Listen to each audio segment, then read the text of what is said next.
Ini adalah di sini kita akan dapat beasiswanya. Nah, di sini akan ada beasiswa semua jalur. Kita di beasiswa afirmasi, daerah afirmasi. Gitu. Nanti teman-teman bisa bukanya dari sini.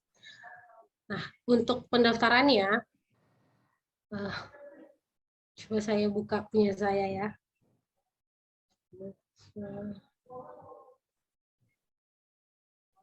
Nah, kira-kira seperti inilah tampilannya.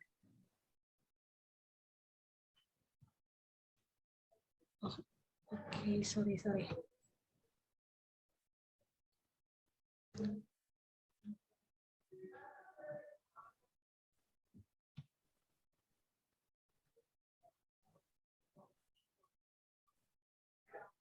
Nah, ini.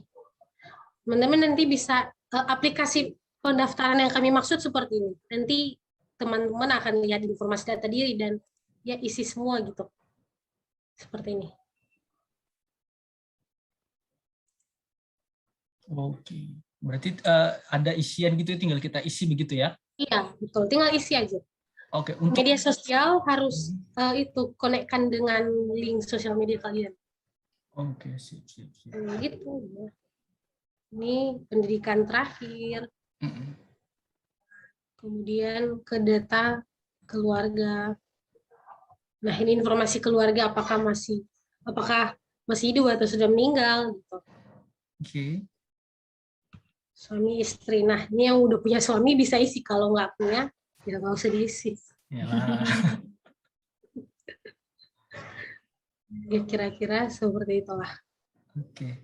Berarti seperti personal statement itu ngisinya kita ngisi langsung di aplikasi, itu ada batas karakternya begitu?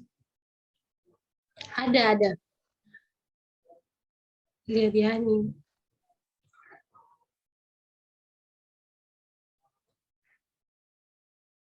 Oh. Nah, inilah contoh salah satu personal statement. Ini. Jadi tinggal ngetik-ngetik aja di dalam, udah ada kolomnya. Oke, siap. Oke. Bisa maksimal yang saya tahu maksimal itu 200.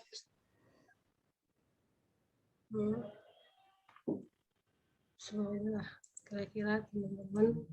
Oke. Ya.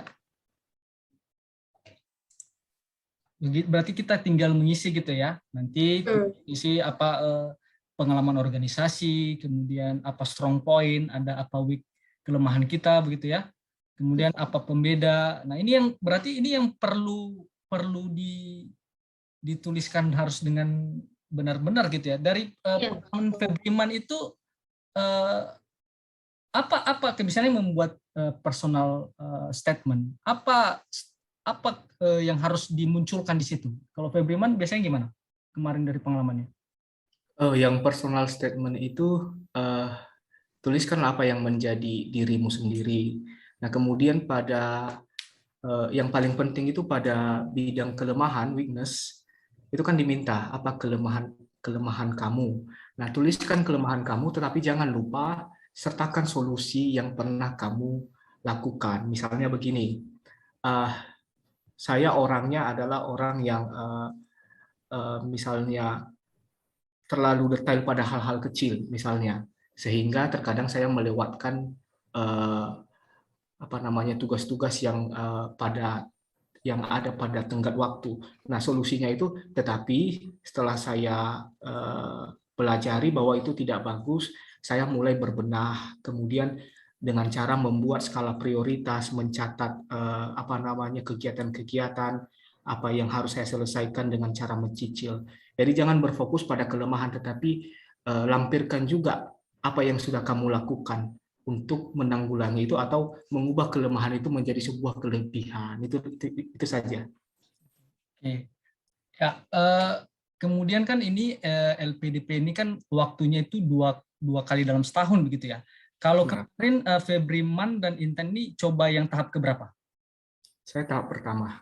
Tahap pertama bulan berapa itu jadwalnya biasanya? Berapa ya? Bulan Mei, bulan Mei. Bulan Mei pendaftaran ya, benar. Bulan Mei pendaftaran. Untuk yang tahap kedua biasanya yang Agustus ya? Iya, Agustus. Agustus biasanya jadwalnya itu 1 bulan ya rentangnya ya, 1 bulan dari berarti Mei, Juni sama September, Agustus, September gitu ya. Pak, untuk pertanyaan selanjutnya Pak, saya ingin bertanya mengenai kuota beasiswa untuk afirmasi Pak.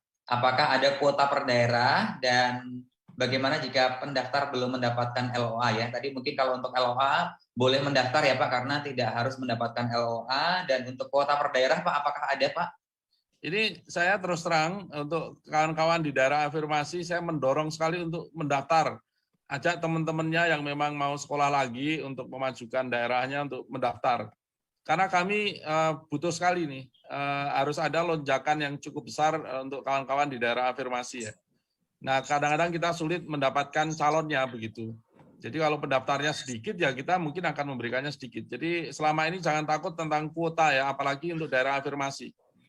Jadi contohnya ini data kita untuk yang afirmasi, untuk yang beasiswa afirmasi itu sekitar 40%-an untuk area itu, dan itu angka yang cukup besar ya. Dan itu tidak terserap lah untuk daerah afirmasi ya, termasuk untuk yang prasejahtera maupun untuk yang difabel. Nah, difabel ini juga kita juga harus bisa menyisir, mensosialisasikan ke target-target yang tepat ya. Jangan khawatir tentang kuota ya, selama Anda kompeten, Anda punya semangat maju, saya pikir kita akan hadir untuk membantu Anda, termasuk kalau Anda bahasanya kurang-kurang dikit untuk mendapatkan LOE, nanti kita bantu dengan pengayaan bahasa, begitu. Kalau Anda nanti di dalam bertanya-tanya tentang apa universitas mana yang ini kan masih dibolehkan nanti pindah universitas juga ya dari pilihan-pilihan itu kita akan bisa memberikan Anda arahan-arahan yang lebih tepat lah bagaimana setelah dibina di dalam persiapan keberangkatan maupun sebelumnya. Untuk kawan-kawan yang diafirmasi, Baik. silakan mendaftar.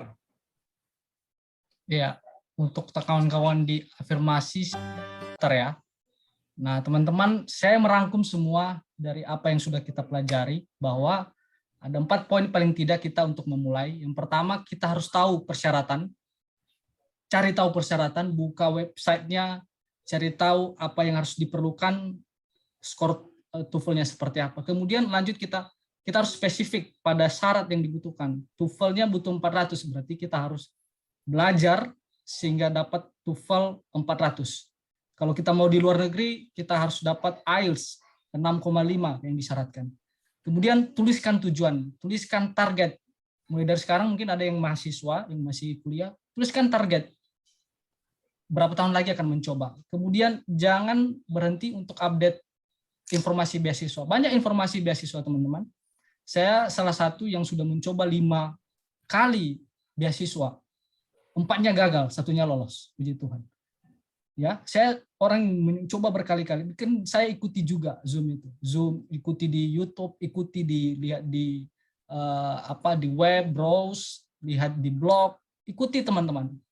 Jangan sampai ketinggalan informasi, karena bisa jadi apa yang kita dengar di 2021 LPDP bisa berbeda nanti di tahun 2022. Jadi selalu jangan berhenti untuk mencari tahu tentang informasi beasiswa. Kemudian yang terakhir ini sangat penting tadi, bangun visi yang berdampak. Teman-teman, kita